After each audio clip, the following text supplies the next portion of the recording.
Вітаю, друзі, на каналі Євросапіенс з Іванною Климпуш-Цинцадзе. Україна веде переговори про вступ до ЄС. Це складний шлях, але ми долаємо його не перші. Наші сусіди, країни, в яких комунізм також украв десятиліття розвитку, мають досвід, про який нам варто знати. Ми продовжуємо серію інтерв'ю з людьми, які привели свої держави у Євросоюз і вірять, що нам, українцям, теж вдасться. Сьогодні говоримо про досвід Хорватії. Ця країна в 90-х пройшла війну і вступила до Європейського Союзу у 2013-му, у рік нашої Революції Гідності. Мій співрозмовник – професор Крістіан Туркай. Коротко про нього. Крістіан Туркай має ступінь доктора філософії у справах ЄС і ступінь магістра міжнародного, публічного та приватного права. Закінчив юридичний факультет Загребського університету, також навчався на юридичному факультеті університету Осло, університету Північної Дакоти та в інституті Астера в Гаазі. До 2000 року він працював у міжнародно-правовому департаменті Міністерства закордонних справ Хорватії, де відповідав за двосторонні і багатосторонні договори. А з 2001-го – аташе з питань юстиції і внутрішніх справ у місії Хорватії при Європейському Союзі. І з 2005-го – член основної хорватської переговорної групи в процесі вступу до ЄС в частині глави 23 «Судова система та основні права», а також глави 24 «Сфера свободи, безпеки та правосуддя». У 2008 році призначений генеральним директором Міністерства юстиції Хорватії. Зараз Крістіан Туркай працює доцентом у Хорватському католицькому університеті. Викладає в дипломатичній і судовій академіях. Член Хорватської академії правових наук. Шановний професоре Туркал, я дуже рада вітати вас на нашому YouTube-каналі Євросапіенс. І я дуже вдячна, що ви знайшли час поговорити з українською аудиторією про ваш хорватський досвід на непростому шляху європейської інтеграції. Очевидно, ми в Україні вважаємо, що досвід усіх країн, які успішно стали членами ЄС, може бути дуже корисним для України. І ми вдячні, що можемо вчитися на цьому досвіді. Можливо, на помилках або успішних прикладах, якими ви готові поділитися з нами. Отже, Хорватія подала заявку у 2003 році, і на той момент не було великого ентузіазму серед держав-членів ЄС щодо відкриття шляху для Хорватії. Ви також країна, яка пережила війну, і я думаю, що цей досвід і ці шрами війни – це те, що українці, ймовірно, також дуже уважно вивчатимуть. Як вам вдалося їх загоїти і як під час цього процесу загоєння ви змогли пройти через процес європейської інтеграції? І як ваша перша невелика команда людей, основні перемовники, як ви підходили до скептицизму, який існував на той момент після великих хвиль розширення ЄС? Які були ваші пріоритети? На чому ви зосередилися, щоб подолати той скептицизм, який спочатку переважав щодо заявки вашої країни? Вітаю, дякую вам дуже за запрошення. Це справжня честь брати участь у такій підтримці і ділитися досвідом. Як ви правильно зазначили, у нас багато спільного і, безумовно, досвід країни, яка виходить з війни, трансформуючи країну для того, щоб стати членом ЄС. Я думаю, що Хорватія є унікальним прикладом і, можливо, найкращим досвідом для України через ці спільні речі. але також, я б сказав, тому що ми останні приєдналися до Європейського Союзу. У момент, коли 10 країн вели перемовини, методологія була іншою. Отже, ця методологія, яка є сьогодні, ми були першими, хто її відчув на собі. Ми були тими, хто випробовував цю нову методологію. Зокрема, це розділ 23, на той час не існував. Тепер у нас є розділи 23 і 24, які стали ключовими для всього успіху. Я думаю, що частина відповіді на ваше питання полягає в тому, що ці два розділи є пріоритетними. Усі зусилля повинні бути спрямовані на них, адже особливо зараз, коли ця методологія далі вдосконалюється, якщо ви не прогресуєте в розділах 23 і 24, або у вас є відкат у їх реалізації, тоді ця ситуація може спричинити проблеми для інших розділів. Тож, якщо прогрес не досягнуто, ви можете заблокувати інші розділи, і тоді у вас виникають проблеми. Я б сказав, що дві ключові речі, котрими я б хотів поділитися з вами, є вирішальними для успіху. Перше – це консенсус.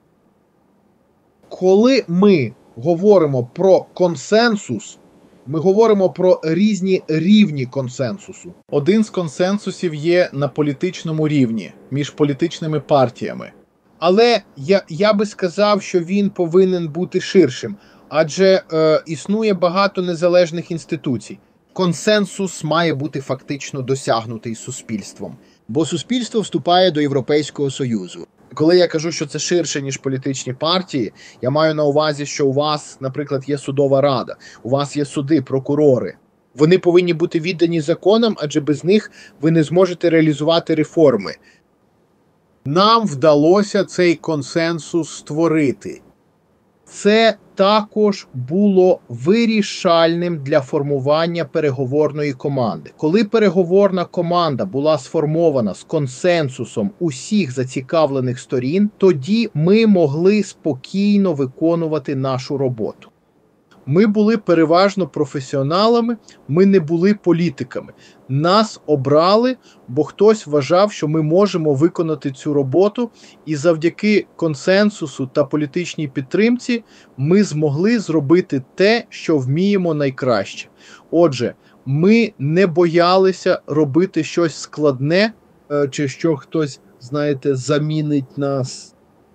Отже, протягом усього процесу команду зберігали разом. Ніхто не чіпав основну команду. 13 осіб, ну гаразд. Були деякі незначні заміни з особистих причин. Одна з наших колег стала конституційним суддею. Отже, вона не могла продовжувати. Але переважно я думаю, що ці дві речі – правильне функціонування і формування переговорної команди. Перший консенсус – це дійсно найважливіше, якщо ви хочете рухатися швидко. І, звісно, це також включає належний і ефективний процес прийняття рішень. Бо потрібні рішення, які потрібно ухвалити. Щось дуже швидко. З залученням парламенту. Отже, час був критично важливим врешті-решт. Ми змогли ухвалювати закони. Я маю на увазі від ініціативи до ухвалення за 48 годин, бо це було потрібно. Вау, це був досвід. Чи довелося змінювати процедури в парламенті, щоб це сталося? Ні, але всі були налаштовані на результат. Отже, були більш-менш незначні зміни. Останнє, знаєте, доопрацювання деяких законів, щоб ми могли сказати, добре, показник виконано. І ми були здатні, отже, від міністерства до уряду. Це було як швидкий потяг, щоб не витрачати час. Це не є нормальним, але врешті-решт таким було. Отже, без, знаєте, такої відданості всіх, це було б неможливо. І я б сказав, що вся команда, вся адміністрація з часом стала дійсно відданою результату. Навіть у моїй команді є деякі євроскептики, але вони були настільки віддані, бо це було їхнім завданням. Їх попросили виконати роботу. Хоча вони казали, ми євроскептики, вони виконували те, що було поставлено як завдання. Отже, була якась дуже позитивна енергія, і я думаю, що в підсумку Хорватія зараз там краще місце. І я б сказав, що це не лише членство як таке. Дорога є набагато важливішою. Шлях трансформації, зміни менталітету, зміни нашої поведінки. Знаєте, зміна сприйняття корупції, щоб стати більш несприйнятливими щодо корупції, або щоб поважати відмінності між людьми. Нетерпимість, так. Саме так. Отже, всі ці речі, я думаю, через процес змінили країну. Ось чому я б сказав це. Це для нас дійсно вирішально. А тепер, ви знаєте, коли ми є членами клубу, ви бачите, які є зміни та переваги, бо ви теж сидите за столом. І коли ми обговорюємо фінансову перспективу, ми теж там. І тоді ми можемо боротися за фінансову перспективу, яка для нас, знаєте, важлива. Отже, якщо ви ззовні, ви просто намагаєтеся слухати, що відбувається всередині кімнати. Це найбільше, що ви можете зробити, і тоді ви сподіваєтеся, що хтось подумає про вас. А у цей момент ви встановлюєте правила, ви є частиною команди, яка вже встановлює правила всередині ЄС, і ми це розуміємо. Так.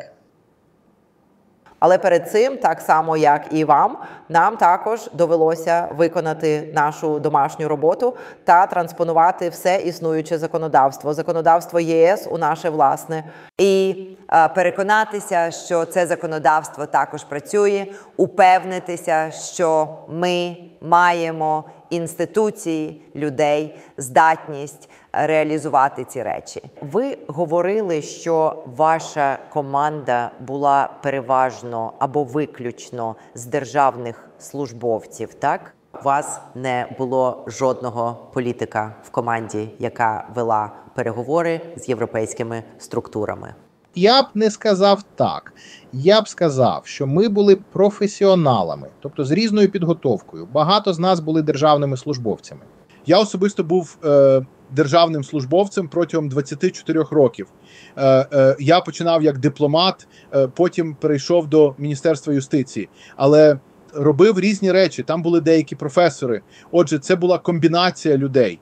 Там були деякі люди з економічного сектору. Отже, я б сказав, що в основному це були державні службовці, але найважливіше, кожен з нас був компетентний у чомусь. Наприклад, фінансовими справами займалася людина, яка зараз є генеральним директором Національного банку Хорватії.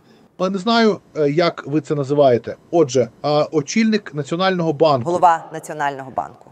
Отже, Міністерство фінансів, поліція, більш-менш професіонали були там. Але також вся структура, ви знаєте, одна справа мати основну команду, але потім ви йдете далі. Отже, кожен з нас мав різні розділи. У мене було 2 розділи, а потім 2 робочі групи і 2, я б сказав, колеги, які керують 2 робочими групами.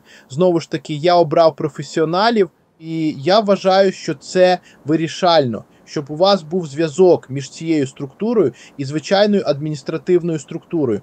Отже, якщо ви хочете обговорити розділ 24, де у вас найбільше завдань для Міністерства внутрішніх справ, якщо ви поставите людей, які є частиною Міністерства внутрішніх справ, ви не зможете реалізувати потрібні речі. Отже, вам потрібен хтось, хто знає кордони. Тоді дивитеся, хто є найкращим для питань кордонів Шенгенської зони. Потім ви працюєте над боротьбою з організованою злочинністю, тероризмом, і тоді ви формуєте команду. Мій підхід був тематичний. Мені потрібно було принаймні 1 людину. Я мушу сказати, що не можу говорити за всіх переговорників, як вони організовували команду. мій підхід був делегуванням, потім належний склад моїх команд. Отже, в розділі 23 у мене було приблизно 12 основних тем. І для кожної теми мені потрібно було мати принаймні одну людину.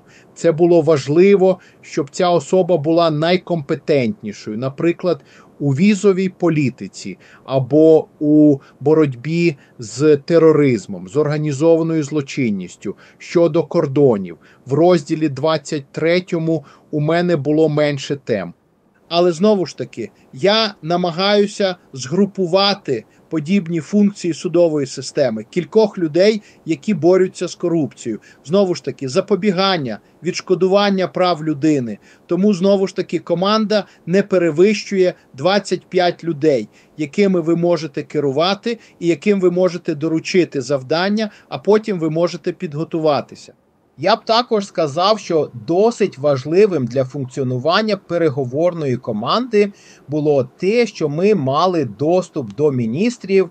І якщо була проблема, яку мені потрібно обговорити з будь-яким міністром, я міг безпосередньо подзвонити і запросити те, що мені потрібно.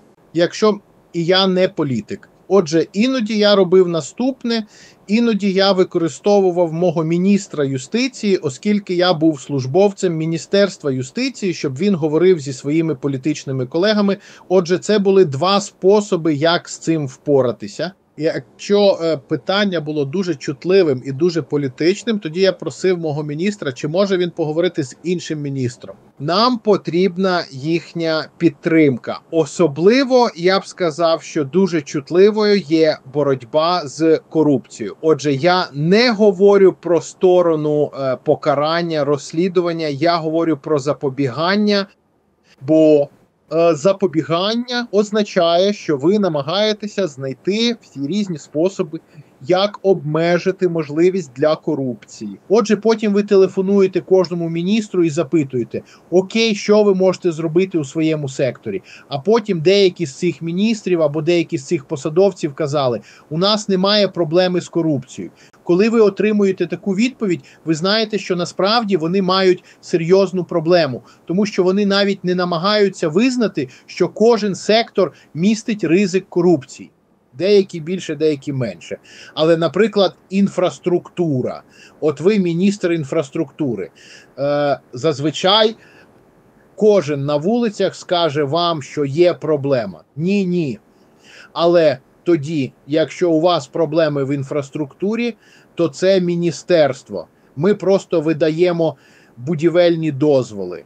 І ви знаєте, будівельні дозволи – це одна з найважливіших речей. Отже, в будь-якому випадку, в такій ситуації я б пройшов через ці політичні дискусії. Якщо були якісь проблеми, я йшов прямо. У нас були досить чутливі питання. Наприклад, щодо повернення біженців. Це було одне з наслідків війни. І це завжди було важко.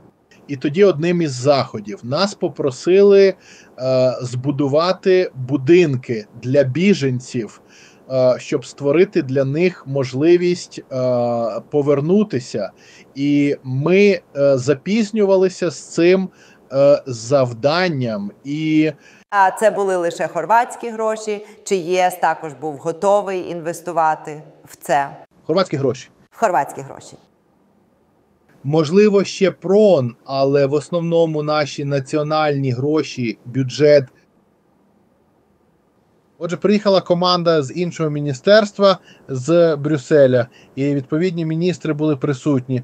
Вони звітували, і я сказав міністру, дивіться, все, що вони кажуть, правильно, але дещо вони не сказали, це те, що після завершення виступу представника ЄС насправді була кома, а не крапка. І кома, і речі, які не були озвучені. Лише коли ви завершите будівництво всіх обіцяних будинків, лише тоді ми закриємо переговори з вами. Ми вас не квапимо. Це залежить від вас, це ваша динаміка, це ваш порядок денний. Якщо ви не поспішаєте, ми не проти. А потім міністр просто подивився на них, ви знаєте, що вам потрібно зробити, будь ласка, завершіть будівництво. Отже, і це, я думаю, також дуже важливо, що люди, які ведуть переговори, маючи це додаткове відчуття, щоб розуміти процес і зрозуміти суть повідомлень. Бо іноді ви говорите з дипломатами, які щось вам говорять. І якщо ви не розкодуєте... Не прочитаєте між рядків. Точно. Якщо ви не читаєте між рядків, це буде шкідливо для вашого успіху. Саме так, бо, наприклад, у вас є ваш звіт про прогрес. Вам потрібно знати, як читати ці речення. Вони дуже бюрократичні, але ми знаємо, коли ви довго займаєтесь цим, тоді ви насправді бачите і знаєте, що вони вам говорять. Хтось сказав, о, це дуже позитивно. Так, це дуже позитивно, але потім завжди є кома. Є щось більш-менш і таке інше, і таке інше. І... Це розшифрування багато значить. І я вже намагалася пояснити багатьом своїм колегам тут, що, знаєте, завжди у кожній яскравій і позитивній фразі ми маємо переконатися, щоб ми бачимо всі деталі, щоб ми могли вирішувати ті речі, що хвилюють наших партнерів. І я вважаю, що це дуже корисно, що наші колеги почують це також від тих людей, які це зробили і зробили успішно. Отже, дякую вам велике за те, що вказали на це, як була організована ваша робота щодо парламенту, чи мали ви спеціальні конкретні процедури. Як ви звітували парламенту, які були ваші успіхи, або які були ваші настанови? Чи брали парламентарі участь у визначенні мандату, з яким ви йшли на перемовини? Чи це був виключно уряд, який надавав вам директиви для ваших переговорів? І чи у вас було достатньо гнучкості та свободи? Як це працювало? Отже, як основна команда ми обговорювали, як ми будемо підходити до перехідних періодів і винятків. В нашій дискусії ми дійшли висновку, що менше буде більше. Якщо ви покладете все на стіл перемовин з ЄС, шанси досягти всього цього дуже мінімальні. Але якщо ви обмежитеся найбільш важливим, тоді ви боретесь. І тоді, ймовірно, багато з цих речей, обмеженої кількості речей, ви їх досягнете. Переговори, насправді, знаєте, ви казали про транспозицію законодавства. Отже, процес переговорів, можливо, неправильно названо переговори, бо ви намагаєтеся трансформувати свою країну в законодавчому сенсі, в адміністративному сенсі, насправді немає переговорів.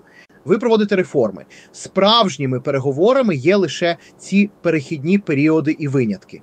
Чому вам потрібні перехідні періоди? Через деякі положення. Адже право ЄС величезне, і є деякі положення, які вплинуть на вашу економіку, на ваші фінанси, на вашу політичну ситуацію, що завгодно.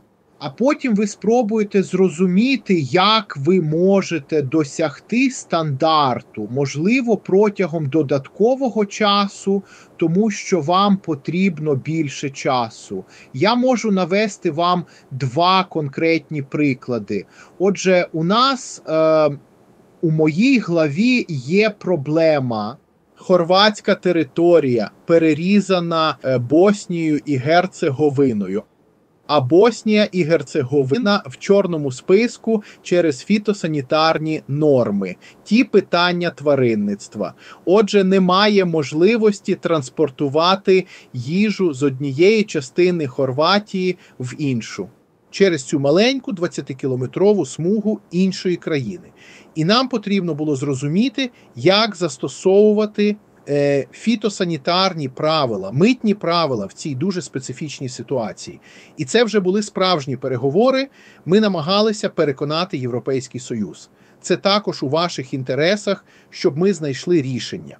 Нашим остаточним рішенням було побудувати міст, який перетинає цю територію. І для цього потрібен був час. Отже, ми говорили, добре, нам потрібно тимчасове рішення, поки міст не буде побудований. А потім, навіть пізніше, ЄС надав гроші на будівництво цього моста. Отже, ви намагаєтеся сказати, що це загальна проблема.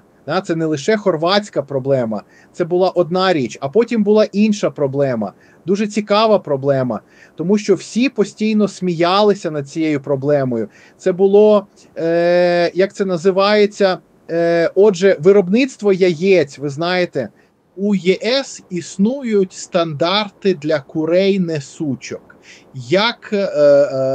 Які мають бути розміри клітки. І коли ці стандарти були прийняті, Австрія та Італія продали нам старі клітки. А тепер вся галузь буде на межі краху. Тому що в короткий період часу ми не можемо просто здійснити цю зміну. Тому що це величезна галузь. І тоді ми говоримо, добре, тепер нам потрібно, не знаю, 5-10 років, впродовж яких ми поступово перейдемо від старих до нових і досягнемо стандарту. І це, ви знаєте, економічний, фінансовий вплив одного положення в праві, за яке ви потім боретеся. Ви наводите статистику, ви намагаєтеся переконати Європейський Союз. Дивіться, ви не можете знищити цілий сектор. Ми матимемо справжню проблему, і це в нічиїх інтересах. Отже, тоді ви намагаєтеся вирішити. Суть полягає в тому, що коли ми вели переговори або обговорювали між собою, який підхід обрати. Ми сказали, добре, кожен з нас має скласти список перехідних періодів або питань, які потребують уваги. А потім з цього списку ми почнемо обговорення та скорочення. І тоді ми зможемо побачити, які є найважливіші питання для нас з фінансової, економічної, політичної точки зору, де є червоні лінії, які ми не можемо перетнути. Але, ви знаєте, ви не можете сказати, добре, я не хочу застосовувати жодного з положень правил ЄС. Тоді ви не станете членом ЄС. Тоді ви не хочете приєднатися, якщо Вірно. не хочете виконувати домашнє завдання. Ви знаєте, я пам'ятаю, йшлося про європейський ордер на арешт. Цей європейський ордер на арешт був важливою річчю для Європейського Союзу. І мої люди з прокуратури сказали, ви знаєте, ми не хочемо гармонізувати перш ніж вступимо. Ми зробимо це, коли будемо членами ЄС. Тож вони тоді не зрозуміли. Спочатку ви гармонізуєте законодавство, а потім вступаєте. Не навпаки. А не у зворотньому порядку. Так. Ми цього не зробимо. Ви знаєте, їм не подобався цей інструмент, і тоді я їм сказав, дивіться, якщо ви не хочете цього робити, я не проти. Ми створимо нову робочу групу для цього закону, і ми це зробимо. Врешті-решт ми це зробили. Я маю на увазі, це була лише риторика, коли вони не зрозуміли, як працює процес. Іноді це важко, тому що, зокрема, європейський ордер на арешт означає, що вам потрібно змінити Конституцію, що ви говорите тільки про речі, які будуть застосовуватися, коли ви вступите, а не раніше. А потім, як ви насправді створюєте правову базу заздалегідь, яку ви насправді не можете застосувати. Тож, технічно, це трохи дивно, але це певна гра. І в основному це було зроблено, я б сказав, через уряд. Ось як. Однак парламент також брав участь. У нас був подібний комітет, який ви очолюєте, і тоді нас запрошували звітувати регулярно. Особливо я відповідав за глави 23, 24. Тоді дуже часто я був в нашому комітеті, головою комітету була пані з опозиції, пані Пушич. В цей момент я також представляю опозицію. Це просто так сталося. Отже, можливо, це хорватський досвід, який вже спрацював тут, в Україні. Добре, отже, і також був ще один важливий комітет, антикорупційний комітет у парламенті, і оскільки глава 23 займалася боротьбою з корупцією, то мене зазвичай запрошували звітувати про те, що досягнуто, де ми знаходимося, як ми прогресуємо. Отже, таким чином.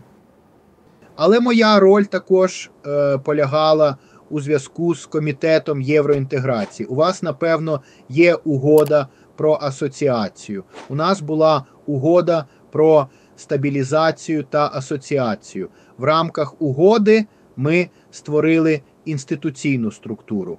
Це означає рада, яку очолював міністр закордонних справ, потім комітет. Комітет УСА, який очолював державний секретар Міністерства закордонних справ, і тоді було 7 підкомітетів. Я був головою підкомітету з питань правосуддя та внутрішніх справ.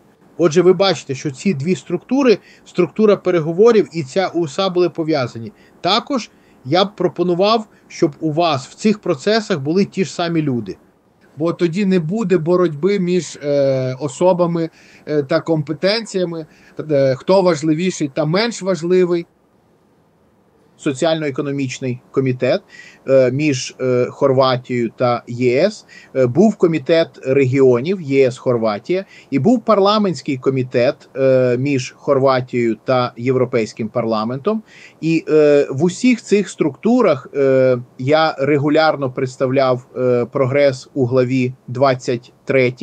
Тож я їздив до Страсбурга або Люксембурга з депутатами з нашого парламенту, і я був тим, хто звітував про те, що ми робимо, потім відповідав на питання. Отже, так було. Але я б сказав, що в 95% випадків робота була зосереджена в уряді, і через уряд впроваджували всі ці заходи. Отже, уряд був дійсно ключовим. І коли ми мали проблему, особисто прем'єр-міністр приходив на зустріч. І тоді ми обговорювали це. І зазвичай основна увага на цих зустрічах з прем'єр-міністром була присвячена дійсно відкритим та складним питанням.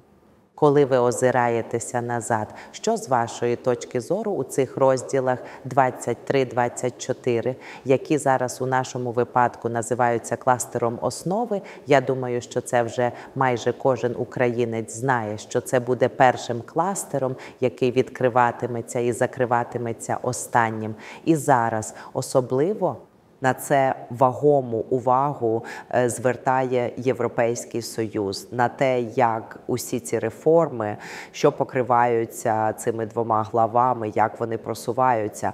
Отже, якщо ви озирнетеся назад, що з вашої точки зору було найважче? Які були основні компроміси у цих основах, через які вам довелося пройти? Можливо, це було щось, що було пов'язано з досвідом війни, бо ми також розуміємо, що було багато емоцій і багато чутливих моментів, коли був створений міжнародний трибунал.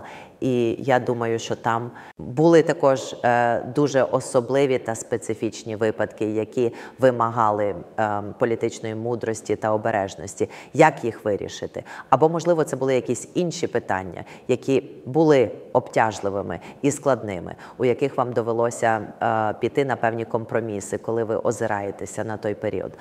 Я б сказав, коли ми говоримо про основи, я справді був сповнений віри, що нам потрібно змінити нашу систему. Нам потрібно мати судову систему, яка краще функціонує. Нам потрібно мати кращу систему боротьби з корупцією. Нам потрібна повага до прав людини. Нам потрібно поважати меншини. І приймати те, що є різні люди. Отже, в цьому сенсі я не хотів вступати у будь-які дискусії про компроміси взагалі, бо нам потрібно змінитись, бо ми не на тому рівні, на якому я хочу бачити своє суспільство. Отже, в цьому сенсі для мене, бо я вірив в ці реформи, було легше. Проте, ви знаєте, зміни – це одне, але яку модель ви оберете – це інше. Отже, є певні ігри, ви знаєте, однак, добре, ми належимо до континентальної правової традиції, що означає, що ми слідуємо австрійському, німецькому правовому порядку. І багато з концепцій базуються на римському праві. Це критично важливі речі. І тоді з якихось причин деякі елементи англосаксонських систем починають проникати. Кожна країна говорить, моя система найкраща. Я пам'ятаю, це іноді про проекти, фінансовані ЄС. Наприклад, там була країна, яка хотіла підтримати нас чимось. І тоді вони сказали, добре, вам потрібно змінити дисциплінарні процедури для суддів. Ми тоді відповіли, добре, ми зробимо проект. Потім вони реалізували проект. У підсумку все було гаразд. Отже, суть була в тому, що вони хотіли передати частину свого досвіду нашій країні. Вони хотіли бути присутніми як велика країна. Тому так, це був би компроміс. Але я сказав би навіть з цим проєктом, якщо ви правильно використовуєте гроші і якщо зосередитеся, то ви поліпшите свою систему. Тому поступово ви починаєте запитувати себе, чи я задоволений тим, як система функціонує, скільки суддів проходило через ці дисциплінарні процедури, скільки з них покарано, і тоді у вас є цифри, які вказують на те, що створена система не функціонує, і тоді ви починаєте через цей самий проект змінювати підходи і намагатися знайти кращі рішення. Знаєте, а я б сказав, що весь процес полягає в тому, щоб відкрити деякі речі, які, можливо, більше не обговорюються.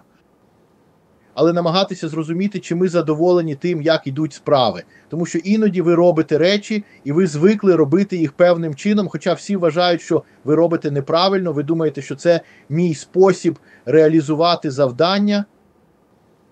Я думаю, що глава 23, безумовно, була такою главою, де я був дуже відкритий до реформ, але у нас, наприклад, була одна ситуація, коли я справді просив про компроміс з мого боку. Отже, йшлося про визначення тероризму. Один з членів моєї команди був професором кримінального права, який писав це визначення на рівні ООН.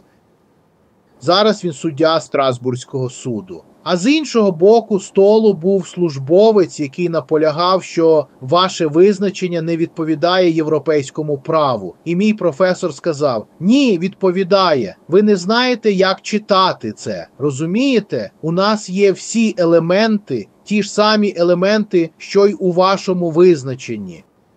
Але тоді я сказав, дивіться, я можу витратити рік на те, щоб переконати цього бюрократа, що він не правий, а я не маю року. Давайте змінимо це визначення, як він хотів, а потім завтра зробимо те, що хочемо ми. Тому що це не те, за що варто боротися, витрачаючи рік за одну статтю. Тож ви, по суті, обираєте свої битви правильно і пріоритизуєте те, що дійсно важливо, розуміючи, що критично важливо для системи та для вашого успіху також. Я вважаю, що це критично.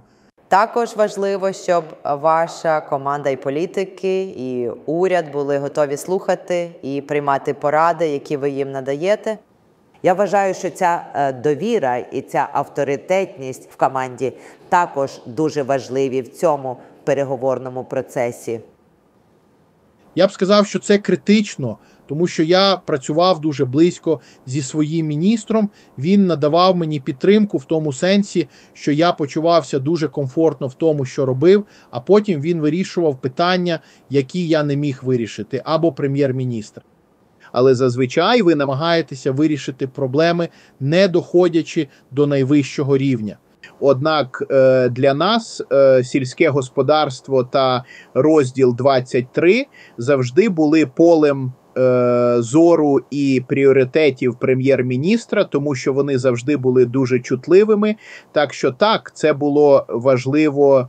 Також ще один аспект, який я вважаю досить важливим, коли ми говоримо про швидкість. Ми казали, добре, якщо ви правильно оберете питання для перехідного періоду або винятків, а потім ви зосередилися на виконанні, це допоможе вашій швидкості. Але є й інші елементи, які дуже потрібні для швидкості. Це, зокрема, побудова вашої адміністративної спроможності.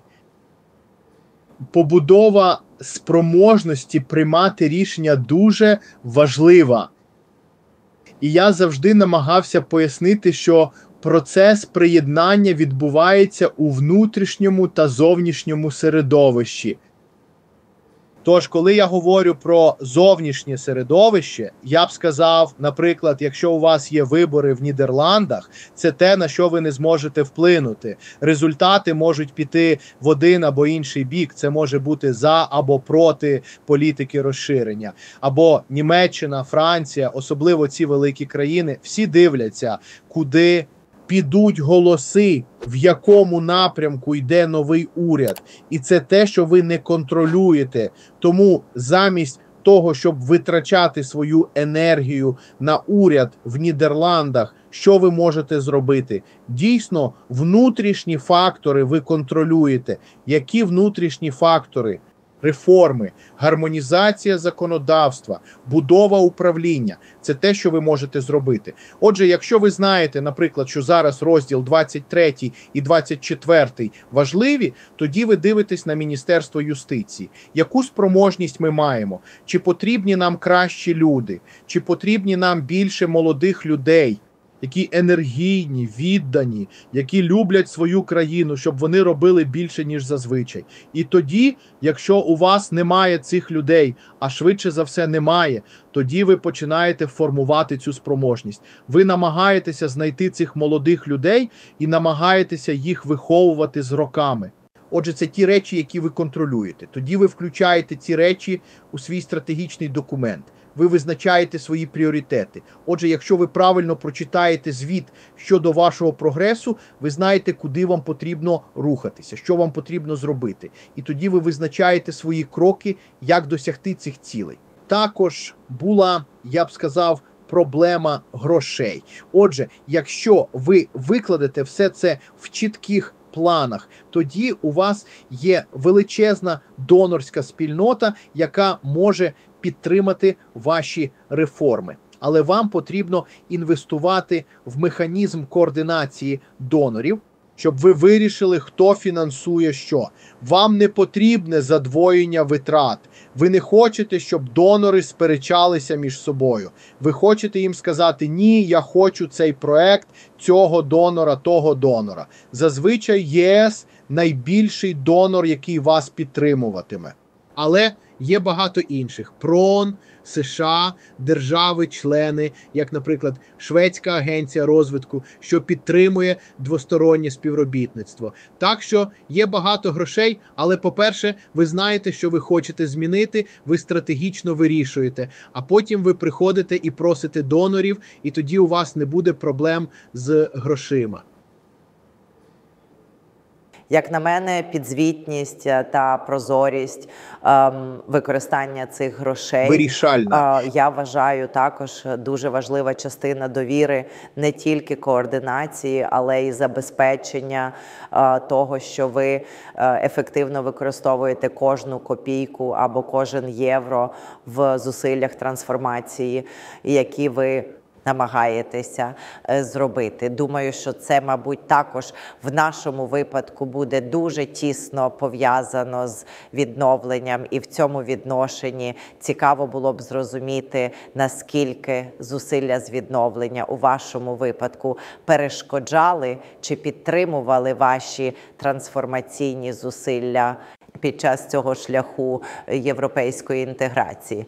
Чи ви бачите зв'язок, що то було те, що стримувало вас? Чи ви бачите зв'язок, що то були додаткові можливості при проходженні через дуже важкий досвід, але там то були можливості зробити щось краще в тих місцях, які постраждали від війни?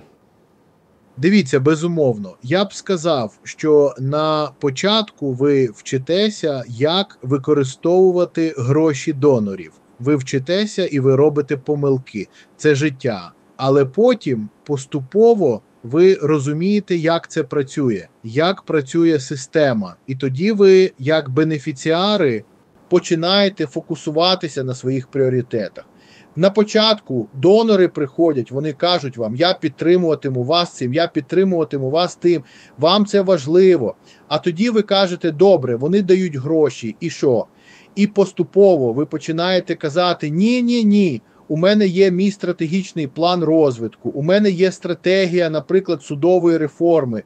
Це мої пріоритети, у мене є стратегія боротьби з корупцією, я хочу побудувати сильніший орган для боротьби з корупцією, що завгодно. І потім ви кажете, я потребую підтримки в цьому, ми хочемо цифровізувати судову систему, нам потрібні проекти, які перенесуть знання з найбільш розвинених країн Європейського Союзу. Тож це для нас критично, ви готові підтримати. І вони підтримують. Тому що зазвичай для донорів легко дати вам те, що вони вже дали комусь іншому, знаєте.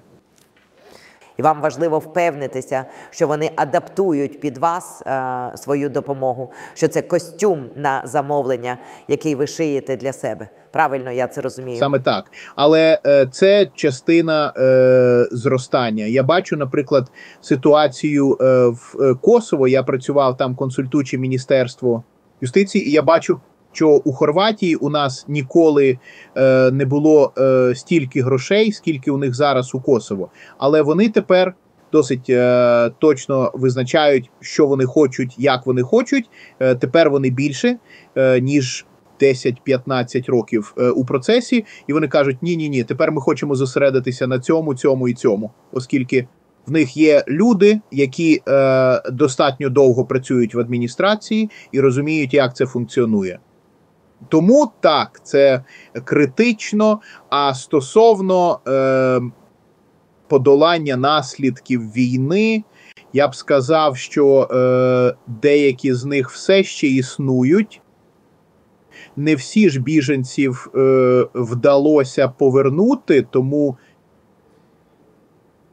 країна не є однаково розвинутою. Зараз через фонди ЄС, які доступні у значно більших масштабах, наші малі громади почали підніматися, але це займає багато часу. Поза тим у нас стався землетрус, який знищив столицю та деякі інші місця.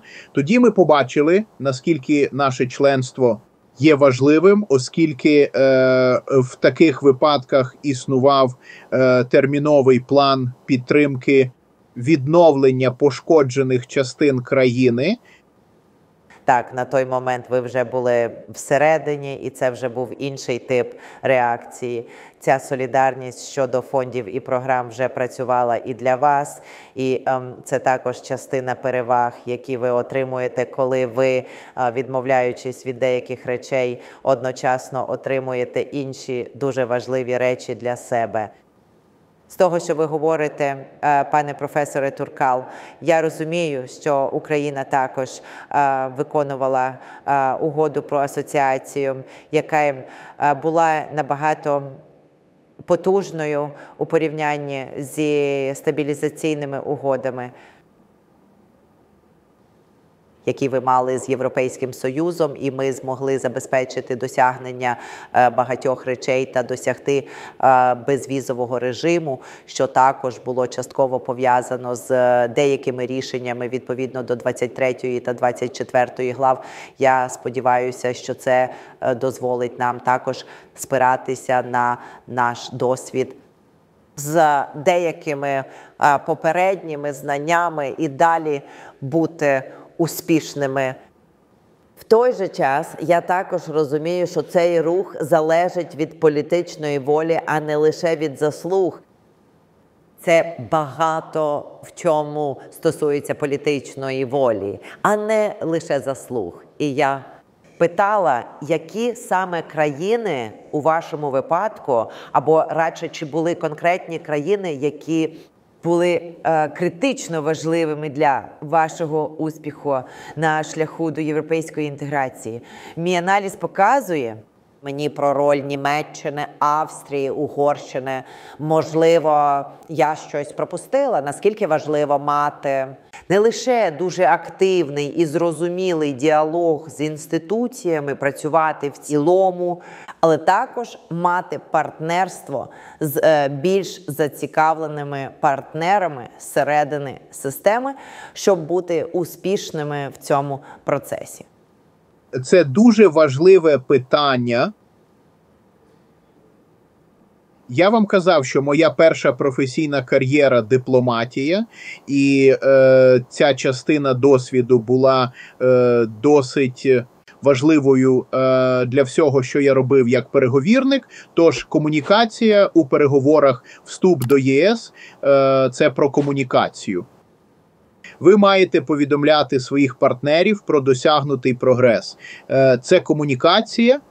Як дипломат я намагався робити те, про що ви говорите.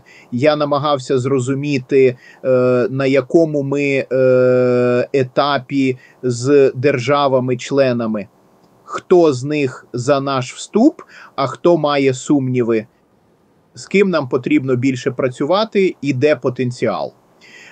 Тож я постійно займався цим. Зазвичай, як країну-кандидат, нас запрошували на, наприклад, неформальні зустрічі з питань внутрішніх справ, на зустрічі, де всі міністри юстиції та внутрішніх справ були присутні разом зі своїми дружинами. Відбувались дві паралельні програми, і ми вже були частиною цих заходів. Це своєрідна практика для майбутньої роботи Ради, коли ви станете членом і завжди для кожної з цих зустрічей, яка відбувається раз на 6 місяців, я б пропонував список країн, з якими наш міністр мав би зустрітися під час цієї події, щоб ми налагодили зв'язки і вирішували деякі з найважливіших справ. Тож ми це робили, і я не знаю, чи згадаю зараз ім'я міністра, але Велика Британія була дуже проти нашого процесу вступу. Вони були дуже обережними, і тоді ми зустрілися з їхнім міністром юстиції. Спершу ми просили про зустріч через офіційні канали, але ці офіційні канали були заблоковані.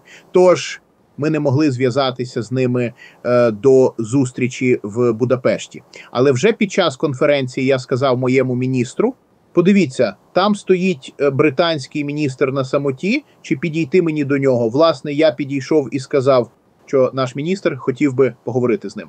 Британський міністр погодився, сказавши, чому б і ні, будь ласка, приведіть його сюди. А наш міністр був дуже розумний, наголосивши: дивіться, все, що я скажу вам зараз за 5 хвилин, я не зможу вас з цим переконати. Тож запрошую вас приїхати з офіційним візитом до Хорватії. І той погодився, домовились, я приїду. Пізніше він провів 3 дні в Хорватії, після чого сказав: Хорватія зробила це. Для нас гра закінчена. Вони це зробили. Я маю на увазі, це речі, які потрібно робити паралельно. Ми почали обмін візитами міністрів почергово, але поступово це стало дружбою. А потім, коли Британія головувала в ЄС, вони говорили: ми подаємо хорватське вино, ми хочемо вшанувати наших друзів з Хорватії на їхньому шляху до Європейського Союзу. А потім, коли це дійшло до уряду, яку Британія займе позицію щодо Хорватії, виник конфлікт між їхнім Міністерством закордонних справ, яке пропонувало, що потрібно слідувати за позицією великих держав. В цей момент міністр юстиції сказав: ми великі і ми друзі Хорватії, ми підтримаємо Хорватію. Тож, ви бачите, такі речі не стаються за одну ніч. Я маю на увазі, ви інвестуєте 3-4 роки. Ви інвестуєте у стосунки, у довіру, яку вибудовуєте поряд з цими стосунками, і досягаєте результату. Саме так, але також ви намагаєтеся вірити, що Європейський Союз – це про родину. Отже, ви починаєте будувати свою родину на різних рівнях, і це критично важливо. Загалом, я думаю, що ми були досить успішними. Я працював у своєму секторі, але, безумовно, прем'єр-міністр, голова парламенту, голова комітету, кожен повинен виконувати свою роботу, щоб створити такі стосунки. Я вважаю, що це дуже важливо розуміти. Знаєте, ми сказали, окей, ми не можемо змінити результати виборів у різних країнах, але можемо інвестувати, будувати взаємини. Це ви можете, ви спроможні намагатися це зробити.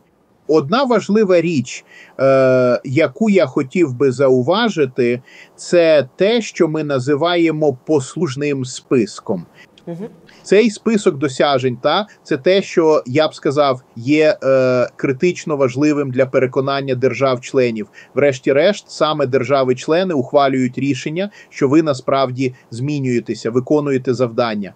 Для цього списку досягнень дуже важливо мати надійну статистичну підтримку.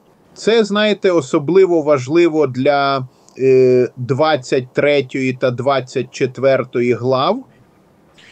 Я думаю, що ця практика у вас вже була з безвізовим режимом, бо вам також потрібно було статистично довести зміни. Скільки, наприклад, відмов, чи скільки мігрантів, чи якісь інші цифри. Навіть у більш ширшому масштабі, якщо ви намагаєтеся показати, що ви прогресуєте у боротьбі з корупцією, вони скажуть статистика, хочемо бачити статистику, скільки розслідувань ви провели, скількох ви притягли до відповідальності і, зрештою, скільки остаточних рішень ви винесли. Правильно, остаточні рішення також дуже важливі, знаєте, тому що це не лише про процес у цій конкретній справі в контексті боротьби з корупцією. Це дуже показово, якщо немає рішень. Добре, у вас тисячі справ, але де остаточний результат? Тож ви не можете ухвалювати рішень, то щось не так. Потім, наприклад, як ви ставитеся до людей з інвалідністю? Знову ж таки, статистика, чи як ви забезпечуєте функцію вашого судового навантаження? У вас, не знаю, наприклад, 1 мільйон невирішених справ. Ви просуваєтеся в одному напрямку чи в іншому. Тож, досить важливо, щоб ви могли довести з часом, що ситуація змінюється. Також ми називаємо це моніторингом та оцінкою. Знаєте, коли ви ухвалюєте закон, створюєте систему моніторингу, який вплив цих змін? Можливо, у вас це є у вашій системі. Коли ви пропонуєте законодавчі зміни, ви говорите, якого впливу ви досягнете цими змінами за 1, 2 чи 3 роки. Потім вам потрібно повернутися і подивитися, чи досягли ви всього цього впливу, про який говорили, і якщо ні, то чому ні? Ви формуєте таку інформацію, що викликає довіру про вашу систему. Я думаю, що це ядро, це про переговори, це про досягнення стандартів, про які ви говорите. Дивіться, мої дисциплінарні провадження щодо суддів і прокурорів функціонують, тому що на щорічній основі ми зробили це, і тоді ви показуєте статистику, а потім підсумовуємо, що виглядає добре. Це те, що зараз називається показниками. Зазвичай показник відкриття, розробка стратегії. Добре, давайте, починаєте реалізувати і нарешті показник закриття. Ми хочемо бачити статистику, що ці речі насправді працюють. Як ви фактично перейшли до реалізації цієї стратегії і який результат це принесло вам? Я хочу сказати, у той час 10 країн вели переговори, і спершу вдавалося, що це було лише про гармонізацію законодавства. Потім ЄС визнав, що якщо немає належного впровадження, гармонізація не має сенсу. Тому вони почали наполягати на тому, що ми називаємо адміністративною спроможністю, щоб ви мали належні інституції. І тоді у вас є адміністративна спроможність, що означає достатню кількість людей і людей компетентних для впровадження.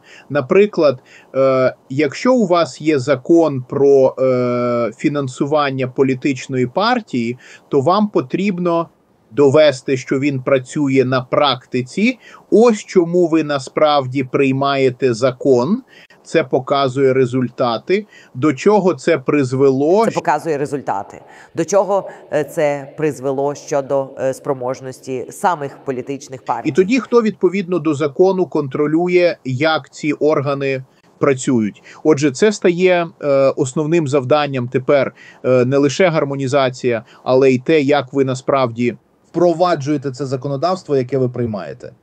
І я думаю, що це те, що ви кажете, напевно, дійсно серйозно відрізняло і процес приєднання Хорватії в порівнянні з усіма тими попередніми хвилями розширення. На мою думку, зараз ми бачимо навіть більше результатів цього орієнтованого на результати підходу, не лише щодо транспозиції законів і актів, але й того, як це насправді працює. Думаю, що також ми бачимо, що деякі негативні досвіди, можливо, незакінчені справи в деяких країнах, які вже є членами ЄС, також роблять сам ЄС набагато обережнішим для всіх тих з нас, хто намагається робити свою роботу зараз. Отже, ми розуміємо відповідальність, ми розуміємо рівень та обсяг завдання, і ми дуже сподіваємося, що всі ті доброзичливі друзі наші, які успішно пройшли цей шлях, будуть готові далі взаємодіяти з нами, з Молдовою, з країнами Західних Балкан. Я думаю, це про необхідність розширити цей простір безпеки, цей простір демократії, цінностей і добробуту, що потрібен для кожної окремої нації і кожної окремої людини, яка тут живе. Тож ми сподіваємося, що можемо розраховувати на вас. Я думаю, ви знаєте, що наш прем'єр-міністр Андрей Плінкович дуже налаштований підтримати Україну на вашому шляху, і що він завжди був дуже-дуже підтримуючим. І безумовно, я вірю, що я і мої колеги всі будуть раді вам допомогти з будь-якою подальшою підтримкою та обговоренням, коли це буде потрібно. А одне, що я хочу, можливо, додати, що важливо, тому що врешті-решт приєднання – це політичне питання. Це політичне рішення держав-членів ЄС. Але ці технічні питання, про які я говорив, ставлять базу, щоб ви поставили себе в кращу позицію, щоб політичні рішення могли бути прийняті. Тому що, як ми сказали, завжди є друзі і ті, хто більш обережні. Якщо ви хочете полегшити своє життя та пришвидшити прийняття політичних рішень, тоді ви прискорюєте свої реформи. Верхівка країни повинна лобіювати, бо це врешті-решт політичне рішення. Але ми бачимо, що деякі країни вважають, що це буде суто політичним рішенням.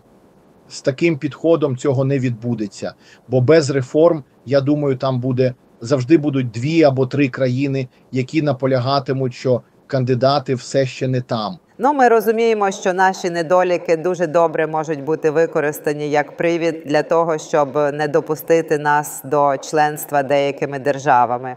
Тож ті з нас, хто вже певний час працює в цій царині, бо угода про асоціацію триває вже десятиліття, і ми були зосереджені на тому, щоб добре виконати свою домашню роботу, то ми також розуміємо, що повинні дуже чесно дивитися в дзеркало, бачити наші недоліки, працювати над ними, а потім, покращивши себе, прийти і постукати в двері, і бути переконливими у всіх тих результатах, про які ви згадували щодо того, що ми досягли. Тож, я сподіваюся, що, ви знаєте, маючи тих партнерів, які бачили перешкоди, які успішно їх подолали і готові поділитися своїм досвідом з нами, ми зможемо незабаром також бути успішними у нашому досвіді. Я дуже вдячна за цю розмову. Дякую вам за ваш час. Сподіваюся, ми зможемо перейти до обговорення інших деталей за наступної нагоди. Можливо, пане професоре Туркал, у вас є щось особливе, що ви хочете побажати українській аудиторії наприкінці цієї розмови, яку ми завершуємо. Я хотів би вам сказати, будьте сміливими, будьте позитивними.